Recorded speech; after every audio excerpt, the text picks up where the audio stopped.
Mesdames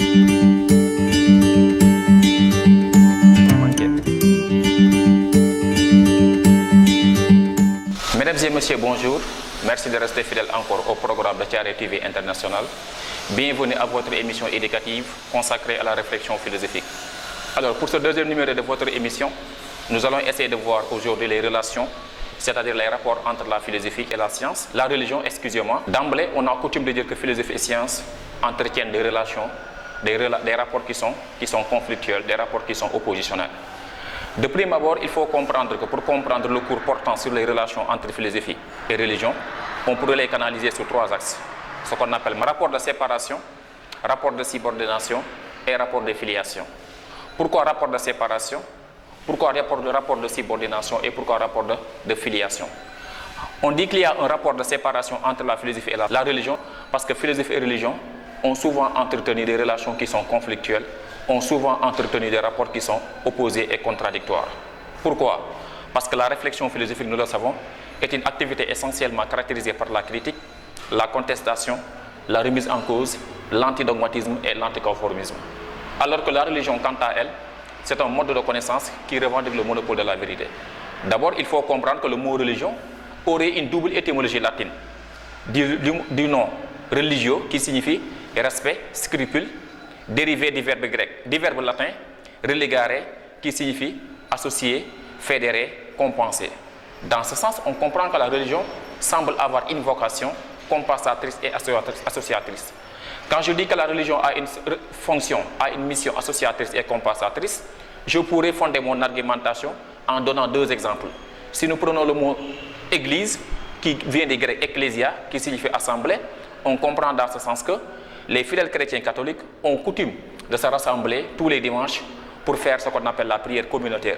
Il y a également un autre concept. Si nous le décomposons, on comprend que le mot religion a pour fonction essentielle de rassembler, d'associer et de fédérer. C'est le mot al-juma qui signifie rassemblement. Donc on comprend dans ce sens que la vocation première de la religion, non seulement c'est d'associer les êtres humains, de fédérer les êtres humains, d'unir les êtres humains, mais également la religion a souvent tendance à commander l'obéissance, la soumission, la vénération et le dogmatisme. Alors, qu'est-ce que la religion? La religion peut être définie comme un ensemble de croyances et de rites destinés à mettre les êtres humains en relation avec une divinité. Donc, on comprend dans ce sens que la religion, comme je l'ai dit tout à l'heure, elle commande l'obéissance, la soumission et la vénération. Alors que la réflexion philosophique est souvent caractérisée par la contestation, le doute, la remise en cause, l'antidogmatisme et l'anticonformisme. Donc, dès le départ, on constate que la philosophie et la religion semblent entretenir des relations qui sont conflictuelles. La philosophie et la religion semblent ne pas avoir les mêmes finalités ni les mêmes objectifs. C'est la raison pour laquelle, d'ailleurs, nous pouvons comprendre la position des philosophes du soupçon, à savoir Karl Marx, Sigmund Freud et Nietzsche, qui pensent que la séparation entre la philosophie et la religion doit être une séparation radicale, dans la mesure où elle permet aux philosophes d'avoir une souveraine liberté de penser. Lorsque les philosophes du soupçon pensent que la philosophie et la religion n'ont pas les mêmes démarches ni les mêmes finalités, parce que les philosophes du soupçon pensent que la religion est considérée comme un instrument de domination qui empêche à l'homme de raisonner, qui empêche à l'homme de comprendre, qui empêche à l'homme d'utiliser sa propre raison. C'est la raison d'ailleurs pour laquelle nous pouvons comprendre le philosophe allemand, en l'occurrence Karl Marx, qui va même jusqu'à considérer la religion comme un opium du peuple. Donc aux yeux de Karl Marx, la religion aveugle la conscience humaine. La religion est souvent considérée comme un instrument de domination que les bourgeois avaient tendance à exploiter, à dominer, à instrumentaliser les prolétaires. Donc de ce point de vue, on comprend qu'il y a un quiproquo, un malentendu, une séparation radicale entre la philosophie et la religion. Toujours dans le même ordre d'idées, d'évoquer les relations conflictuelles entre la philosophie et la religion, on pouvait évoquer la citation certes de Nietzsche, qui semble être une citation caustique, qui semble être une citation en tout cas acerbe, une critique acerbe et virulente lancée à l'endroit de la religion. Aux yeux de Nietzsche, qui proclamait ce qu'on appelle la mort de Dieu, entre guillemets, si je peux m'exprimer ainsi, Nietzsche pense que la religion, non seulement elle est un instrument de domination, mais également, dans le comportement de tous les jours des êtres humains, on n'y voit pas la foi, mais également, on y voit ce qu'on appelle la disparition, la perte de la foi.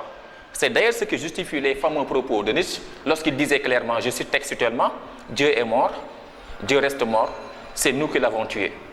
Cette citation paradoxale de Nietzsche on ne pouvait pas la comprendre, il ne faut pas la comprendre au sens premier du terme, au sens littéral du terme, mais Nietzsche semble évoquer ce qu'on appelle la perte de la disparition de la foi chez les êtres humains. Donc dans ce sens, on comprend que dès le départ, la philosophie et la religion entrent en conflit. Pourquoi? Parce qu'elles n'ont pas les mêmes finalités. C'est ce qu'on appelle rapport de séparation. Toutefois, dans le Moyen-Âge, on va constater que les philosophes chrétiens de l'Église catholique vont s'efforcer de rendre compatibles, vont s'efforcer de concilier les relations entre la philosophie et la religion. Non seulement à partir du Moyen-Âge, au Moyen-Âge, la philosophie et la religion vont être compatibles, vont entretenir des relations qui sont conciliables, mais également les philosophes, les pères de l'Église chrétienne catholique, à l'image de Saint Augustin, Saint Thomas d'Aquin, pensent que non seulement il doit y avoir une coopération entre la philosophie et la religion, mais le philosophe doit reconnaître son infériorité sur la religion. Donc on comprend dans ce sens que, au lieu qu'il y ait séparation entre philosophie et religion, à partir du Moyen-Âge, on va constater que la philosophie et la religion vont entretenir des relations qui sont homogènes. C'est dans ce sens d'ailleurs que nous pouvons comprendre Saint Augustin lorsqu'il disait clairement qu'il faut croire, ensuite comprendre. Autrement dit, pour accepter ou bien pour parvenir à certaines vérités, il faut comprendre que la raison humaine étant limitée, bornée et faillible, est obligée de croire, d'accepter à certaines vérités religieuses qui semblent être mystérieuses et énigmatiques. Donc de ce point de vue, on comprend qu'il y a une compatibilité, on comprend qu'il y a une conciliation entre la foi et la raison. Dans le même ordre d'idée d'évoquer les rapports compatibles entre la philosophie et la religion, on pouvait évoquer la fameuse citation de Pape Jean-Paul II qui, lors d'une conférence qui avait pour thème Fides et Ratio, c'est-à-dire la foi et la raison, tenue en septembre 1998, où le pape écrit clairement que, je cite, « La foi et la raison sont comme deux ailes qui permettent à l'esprit humain de s'élever vers la contemplation de la vérité. » De ce point de vue, on comprend qu'il n'y a pas de division entre philosophie et religion, mais au contraire, il y a une relation compatible entre la philosophie et la religion. C'est pourquoi on parle de relation compatible entre la philosophie et la religion à partir du Moyen-Âge.